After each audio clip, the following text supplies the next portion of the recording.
Hi guys, welcome back to my channel. So today I thought we would do a little recap of what I've been reading this summer, and I can give you a little summary of each book that I've read so far so you can get some ideas for your own TBR. So we'll start with some of the books that I read in June and July.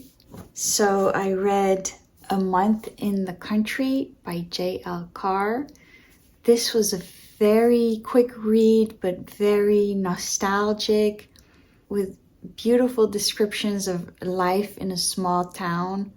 And it's written from the perspective of this man decades later, looking back at that one summer where he just got a job at a church and he was restoring a painting.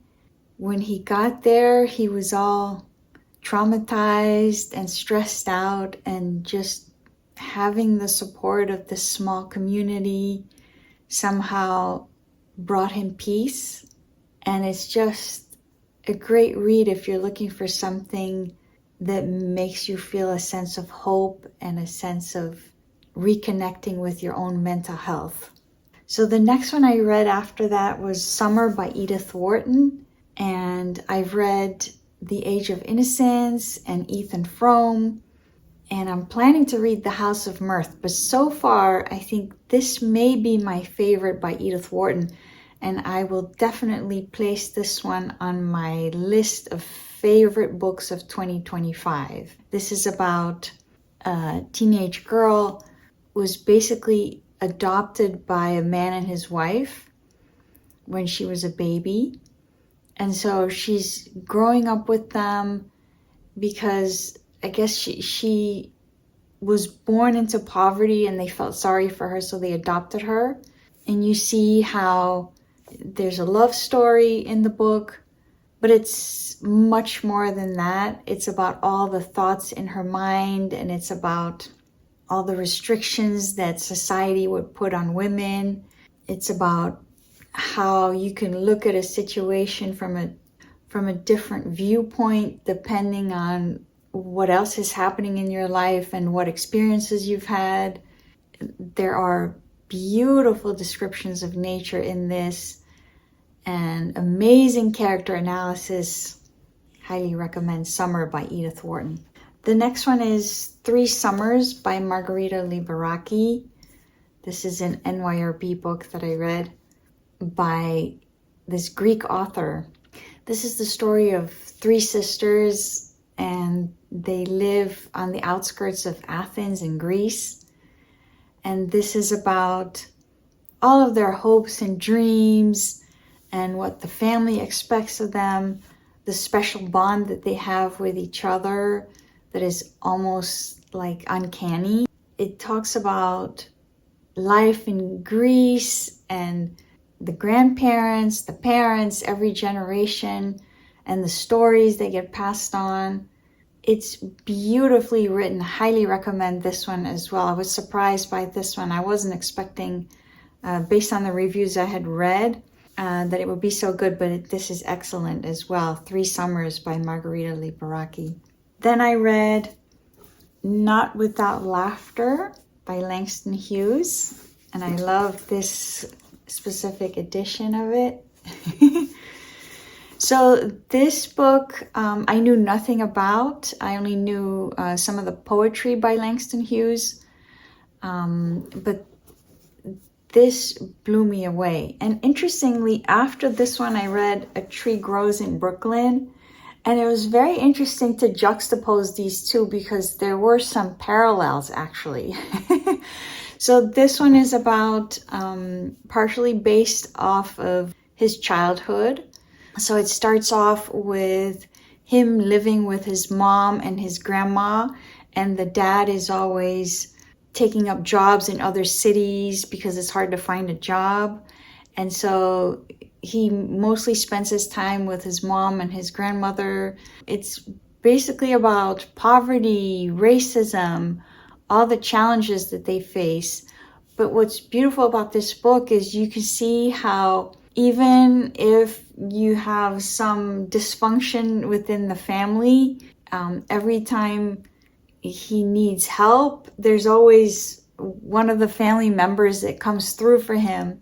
And it just gives you that feeling of family and community that feels like it pretty much saved him, because every time he needed something, somebody would provide that one thing.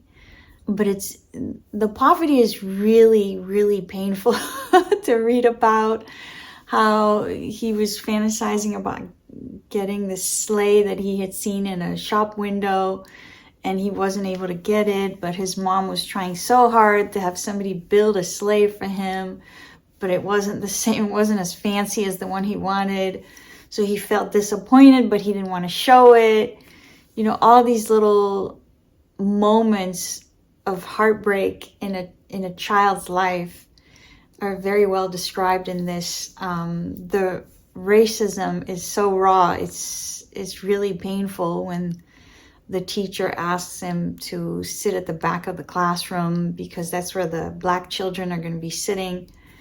But it's just, to me, I think that this book was important for me to read because it really showed me all the different angles of racism and the different angles of how people's experiences shape how they will view a group of people. You know, so there's a whole chapter where, I think the chapter is called White Folks, and it's about the family getting together and talking about white folks, and everyone has their own opinion. So some of them, they've had really bad experiences, and that has shaped their whole perception, and they will stay with this for the rest of their lives. And for him, it's a little bit more complex than that because he has a white classmate that is nice to him. So he has experienced the racism, but he kind of feels like that's not all there is.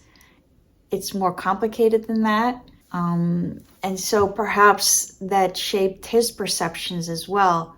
So it's really interesting to read about all the different family members and how they all have different opinions on this topic.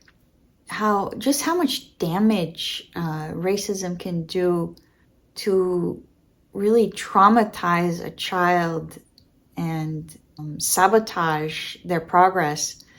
So, but this book is so hopeful though. It just feels like somehow, some way, he is going to get his education. And whenever he needs help with buying the textbooks for school or signing up for school the following year, there's always one of the family members that shows up and is able to help him.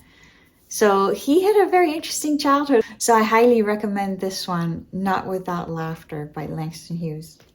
Then I read A Tree Grows in Brooklyn by Betty Smith, and I was really glad that I finally got to this one because a lot of people had been recommending this one. So this one is about Francie, a little girl growing up in Brooklyn, and it's about poverty, it's about discrimination, it's about missed opportunities because of poverty. But interestingly, I saw some parallels between this book and the Langston Hughes book, because in both cases, there are these aunties that show up at the last minute and are able to step in when the parents are not able to provide for the child. And I really like that concept, the idea that it takes a village to raise a child. And you really see this in this book and in the other book too. So, but this one almost feels like it would be a really nice movie, because there's a lot of scenes where the dad is singing a song, and so they have this little ritual with the dad when he comes home that she has to run to the front door, and there's all these little stories and rituals from her childhood. And the poverty in this book is really, really bad. I think the main obstacle in her childhood was basically the poverty, because the father was an alcoholic and the mom was basically the superintendent for the building. They didn't have a lot of money, so that in itself created a lot of struggles. At one point, she wants to go to a better school, but she would have to live in a better neighborhood to be allowed to register to go to that school. So that creates an obstacle. And it's always various issues that come up, and it always goes back to the poverty. But it's just a beautiful book because it shows you all the different creative ways in which they somehow survived despite the poverty. And it ends on a hopeful note. So I highly recommend this one, A Tree Grows in Brooklyn. Okay, and then I read Parable of the Sower by Octavia Butler, and I actually made an entire video about this one and another book which focuses on dystopian novels, if you're interested. So basically, this book was written decades ago, but it imagined a dystopian future that starts in 2024 and goes through to 2027. And it's basically a really bleak picture of life in California, where things have gotten completely out of hand. People are, homeless people are setting people's homes on fire. It's a very stressful time. And this one girl, it has a vision of what must happen for people to survive, and she makes up her mind that she wants to leave her home and start walking north to a better place so she can survive this crazy time. And she invents her own religion. And so at the beginning of each chapter, there's like a verse from her new religion. It's just very creative. It is a little gory at times, so be careful. Buyer beware. I feel like I'm curious now because there's a sequel to this, and I definitely want to read it. So this is Parable of the Sower by Octavia Butler. Okay, so the next one is The Dew Breaker by Edwidge Danticat. So this is a Haitian writer, and probably my first book by a Haitian writer. I was amazed by this. I love the writing style. It's beautifully written. This is the story of basically a daughter who has a dad with some secrets. And so she has lived her whole life not really knowing what the deal was with her parents, how they met, what her dad was up to. He has scars on his face that he says he got from prison, but she doesn't know any details about exactly what happened. So the book is kind of like starting in the present, and then it flashes back to life in Haiti during the dictatorship, and it takes you back to what actually happened and how he actually got those scars on his face. So little by little, it builds up that momentum until that moment where he has the confrontation at the prison, and then he meets his wife, who will become the protagonist's mom. So it's very well done. It's like a little bit of a mystery, and each chapter is written from different points of view of different people who were in her father's life at some point. And some of them, the relationship is not that close, like they kind of knew him when he was a neighbor and didn't know much about him. And some of the stories, it's from people who lived with him and knew him closely. But this was excellent, and she's written a lot more books, so now I know she is going to be an auto-buy author for me because I want to read all of her books. Edwidge, Danticat. Okay, and then the most recent reads are Proust. This is volume 2 of In Search of Lost Time, and this was a very long read that took me most of the month of August. I'm going to say Proust is a challenge, okay? Let's not even try to kid ourselves about this. A lot of people say, oh, Proust is my favorite. I love Proust. And I feel like saying, oh, wait a minute now. To me, Proust is more of an acquired taste where, he can get really obsessive. It's essentially... So the first thing I'll say is you have to read all the books in order. So I'm glad that I read volume 1 last year and then volume 2 this year. So in volume 1, you're introduced to his family and his parents, how he used to live in Paris part of the year and then go to the countryside part of the year. And you're introduced to all his childhood memories, and then it goes into another character and his obsession with this woman, Odette. Towards the last part of volume 1, it goes into how young Marcel had a crush on the other character's daughter, Gilberte. So when this book begins, we're back in Paris, and he has this fixation on Gilberte and wants to keep visiting her. He's not a very clear writer in terms of giving you reference points.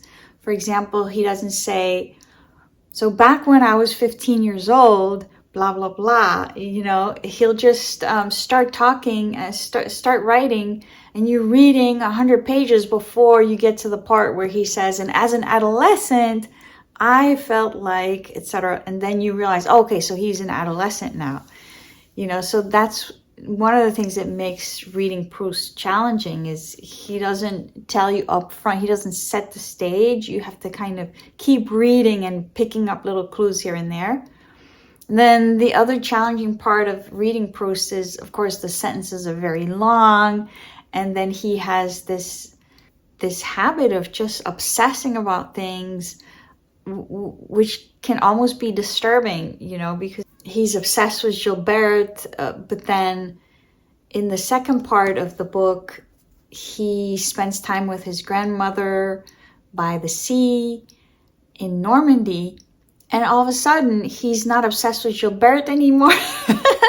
He starts getting obsessed with the young ladies. There's a group of 13-year-old girls that are hanging out by the beach, and he becomes obsessed with them. And so then that's where the second part of the book takes place.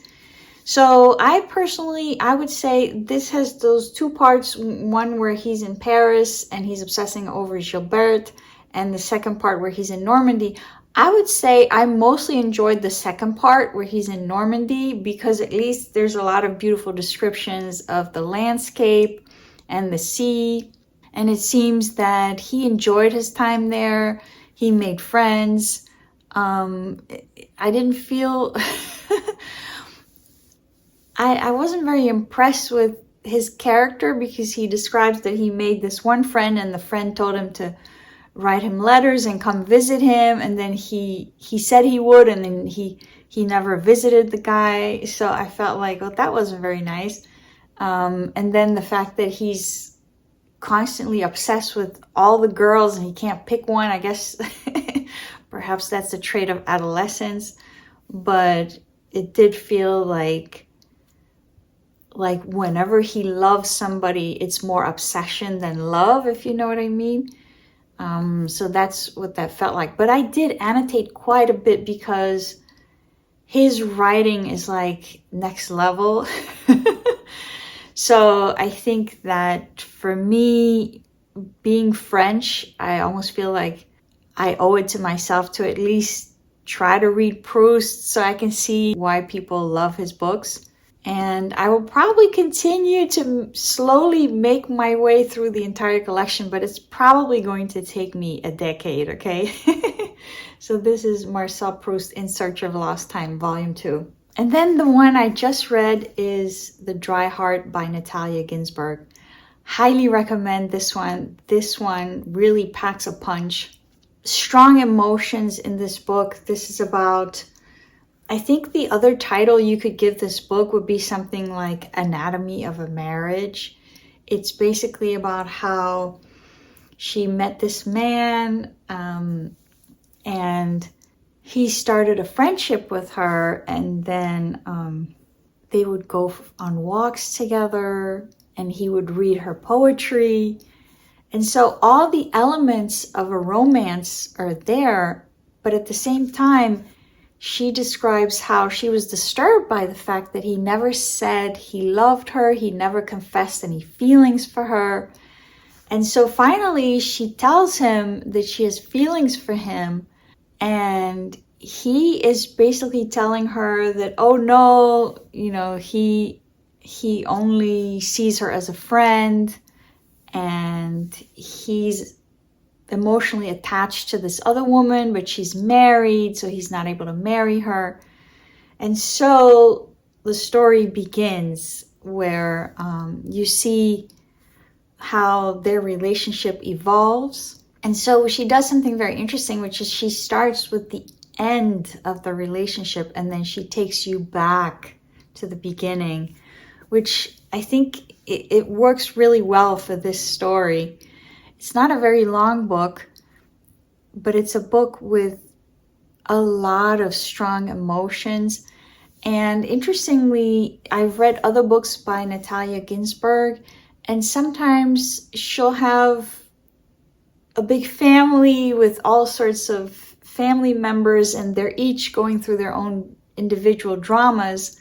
And sometimes it gets a little confusing as to, wait, who's this one?